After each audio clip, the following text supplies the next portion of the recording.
ಕರ್ನಾಟಕ ರಾಜ್ಯ ಬ್ರಾಹ್ಮಣ ಅಭಿವೃದ್ಧಿ ಮಂಡಳಿ, ಕರ್ನಾಟಕ ಸರ್ಕಾರ ಇದರ ನಿರ್ದೇಶಕರು ಹಾಗೂ ಅರ್ಚಕ ಮತ್ತು ಪುರೋಹಿತ ಪರಿಷತ್ನ ಹಿರಿಯ ಉಪಾಧ್ಯಕ್ಷರಾದ ಡಾಕ್ಟರ್ ವೇದಮೂರ್ತಿ ಬಿಎಸ್ ರಾಘವೇಂದ್ರ ಭಟ್ ಪೇಜಾವರ ಮಠಾಧೀಶರನ್ನ ಭೇಟಿ ಮಾಡಿದ್ದಾರೆ. ಈ ವೇಳೆ ಶ್ರೀ ಶ್ರೀ ವಿಶ್ವಪ್ರಸನ್ನ ತೀರ್ಥ ಶ್ರೀಗಳು ಮಂತ್ರಾಕ್ಷತೆ ನೀಡಿ ಆಶೀರ್ವದಿಸಿದ್ದಾರೆ. ಈ ವೇಳೆ ಮಾತನಾಡಿದ ಶ್ರೀಗಳು, ಅಖಿಲ ಕರ್ನಾಟಕ ಬ್ರಾಹ್ಮಣ ಅರ್ಚಕ ಮತ್ತು ಪುರೋಹಿತ ಪರಿಷತ್ ಹುಟ್ಟಿದ್ದು ತುಂಬಾ ಸಂತೋಷ ತಂದಿದೆ. ಕೃಷ್ಣದೇವರು ಕೊಟ್ಟ ಸಂದೇಶದಂತೆ ನಮ್ಮ ಏಳಿಗೆಗೆ ನಾವೇ ಶ್ರಮಿಸಬೇಕು. ಬ್ರಾಹ್ಮಣ ಪುರೋಹಿತರು ಹಿಂದೂ ಧರ್ಮವನ್ನ ಗುರುಗಳ ಸ್ಥಾನದಲ್ಲಿ ಇದ್ದುಕೊಂಡು ಎಲ್ಲ ವರ್ಗದವರಿಗೆ ಮಾರ್ಗದರ್ಶನ ಮಾಡಬೇಕು. ಸಂಘಟಿತರಾಗಿ ಸಮಾಜದಲ್ಲಿ ನಾವೆಲ್ಲರೂ ಇದ್ದೇವೆ ಅಂದ್ರೆ ಈ ಸಮಾಜದಲ್ಲಿ ಶ್ರೇಯಸ್ಸು ಹಾಗೂ ಯಶಸ್ಸನ್ನ ಕಾಣಬಹುದು. ಎಲ್ಲ ಅರ್ಚಕರು ಹಾಗೂ ಪುರೋಹಿತರು ಈ ನೋಂದಾಯಿತ ಪರಿಷತ್ನ ಸದಸ್ಯರಾಗಬೇಕು. ಯಾವುದೇ ಸಂದರ್ಭದಲ್ಲಿ ನಾವು ನಿಮ್ಮ ಜೊತೆಗೆ ಇದ್ದೇವೆ ಎಂದು ಹೇಳುತ್ತಾ ಪರಿಷತ್ತಿಗೆ ಬಲ ತುಂಬುವುದರ ಮೂಲಕ ಶುಭ ಹಾರೈಸಿದರು.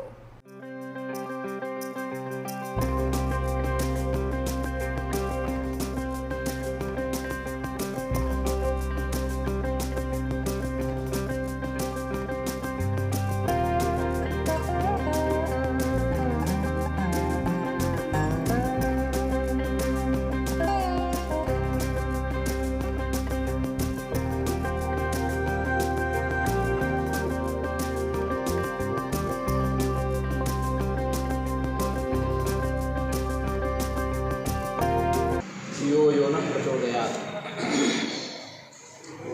ಅಖಿಲ ಕರ್ನಾಟಕ ಮಟ್ಟದಲ್ಲಿ ಬ್ರಾಹ್ಮಣ ಅರ್ಚಕರ ಮತ್ತು ಪುರೋಹಿತರ ಪರಿಷತ್ತು ಹುಟ್ಟಿದ್ದು ನಮಗೆ ತುಂಬ ಸಂತಸವನ್ನು ತಂದಿದೆ. ನಮ್ಮ ಸಮಾಜದ ಎಲ್ಲ ಅರ್ಚಕರು ಹಾಗೂ ಪುರೋಹಿತರು ನೋಂದಿತವಾಗಿರತಕ್ಕಂತಹ ಈ ಪರಿಷತ್ತಿನಲ್ಲಿ ತಾವು ನೇರವಾಗಿ ಸದಸ್ಯರಾಗಬೇಕು. ಆ ಮೂಲಕ ಕೃಷ್ಣ ಕೊಟ್ಟ ಒಂದು ಸಂದೇಶ, ಉದ್ಧರೇದ್ ಆತ್ಮನಾತ್ಮಾನಂ ನಾತ್ಮಾನಂ ಅವಸಾದಯೇ ಆತ್ಮೈವ ಹ್ಯಾತ್ಮನೋ ಬಂಧು ಆತ್ಮೈವ ರಿಪುರಾತ್ಮನಃ. ನಮ್ಮ ಏಳಿಗೆ ಕುರಿತಾಗಿ ನಾವೇ ಶ್ರಮಿಸಬೇಕು. ಹಾಗೆ ಮಾಡದೆ ಹೋದಲ್ಲಿ ನಮಗೆ ಪರಕೀಯರಂತೂ ಶತ್ರುಗಳು ಇದ್ದೇ ಇದ್ದಾರೆ, ನಮಗೇ ನಾವೇ ಶತ್ರುಗಳಾಗುವ ಪ್ರಸಂಗ. ಹಾಗಾಗದಂತೆ ಸಂಘಟಿತರಾಗಿ ನಾವು ಸಮಾಜದಲ್ಲಿ ಇದ್ದೇವೆ ಅಂತಂದರೆ